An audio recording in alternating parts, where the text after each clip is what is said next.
Bonjour à vous tous. Alors aujourd'hui, je vais vous présenter le conteneur set. Le conteneur set, il faut faire include set. La façon de le déclarer, c'est en utilisant set entre symbole plus petit plus grand, le type de données. Donc ici, par exemple, un int. Et l'avantage du set, c'est qu'il va nous permettre de trier automatiquement les valeurs que je vais placer à l'intérieur. Et en plus, il n'acceptera pas de doublons, c'est-à-dire deux fois la même valeur. Alors ici, on constate que je fais une insertion des valeurs 10, 12, 10, moins 23 et 1. Alors, comme j'ai deux fois la valeur 10, il va simplement ignorer la deuxième fois que je vais insérer 10. Donc, il va s'assurer d'avoir qu'une seule et unique fois chacune des valeurs. Par la suite, ici, ce que je fais, j'appelle la méthode erase. Donc, la méthode erase avec s1.begin. Donc, je lui demande de supprimer le premier élément de mon conteneur set. Et puis, la première valeur, normalement, ça devrait être moins 23. C'est la valeur la plus petite. Donc, puisqu'ils sont classés en ordre croissant, alors c'est moins 23 qui devrait être enlevé. Alors, par la suite, je lui demande d'afficher le nombre de valeurs. Donc, j'en ai une, deux, trois. Donc, je devrais avoir trois valeurs, puisque le 10 était deux fois la même, donc je ne le compte pas. Et j'ai enlevé le moins 23. Par la suite, la façon d'afficher les valeurs du conteneur set, c'est avec un iterator. Donc, j'ai ici mon iterator qui je fais en sorte de lui demander de commencer à begin.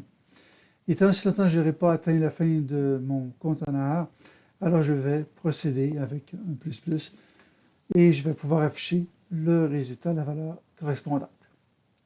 Si jamais je désirais obtenir plus d'une fois la même valeur, donc accepter les doublons, j'ai simplement à changer le set pour un multiset et le tour est joué. Donc ceci me permet d'accepter deux fois la même valeur.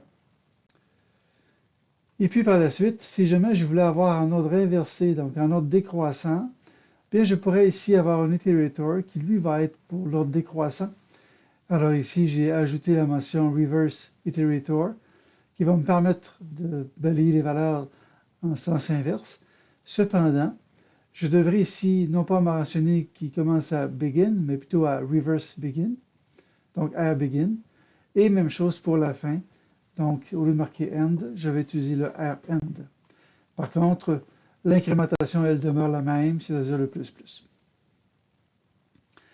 Maintenant, si j'ai des pointeurs, pas des pointeurs, mais si j'ai une classe d'objets, donc ici j'ai la classe point, donc je peux faire un insert. Cependant, je me dois absolument d'avoir une surcharge d'opérateurs de comparaison qui va me permettre de trier les objets de la classe. Donc la classe point, je me dois d'ajouter une surcharge d'opérateurs de comparaison, donc il va me permettre de vérifier si l'un est plus petit que l'autre pour pouvoir me permettre de les trier. Et puis, ce que j'ai fait ici pour trier, alors ce que j'ai mentionné, c'est que si jamais, donc j'ai ici est plus petit, donc la méthode est plus petit, et je vérifie si jamais le mx est plus petit que le mx du point, je fais tourner true. Si jamais c'était égal, je vérifie le y et je retourne true. Pourquoi j'ai choisi cette approche? Parce que c'est plus facile à visualiser au lieu de, par exemple, de vérifier la distance par rapport à l'origine. Donc, je trouvais que c'était plus facile de pouvoir vérifier rapidement si les données étaient classées en ordre croissant ou non. Donc, pour utiliser une classe, je me dois absolument d'avoir une surcharge d'opérateurs de comparaison pour pouvoir le faire. Donc ici, j'ai mon iterator qui va me permettre d'afficher chacune des valeurs. Alors, j'exécute. Donc, tout à l'heure, au début, nous disions que nous avions seulement trois valeurs, c'est le cas. Le point 23 a été retiré.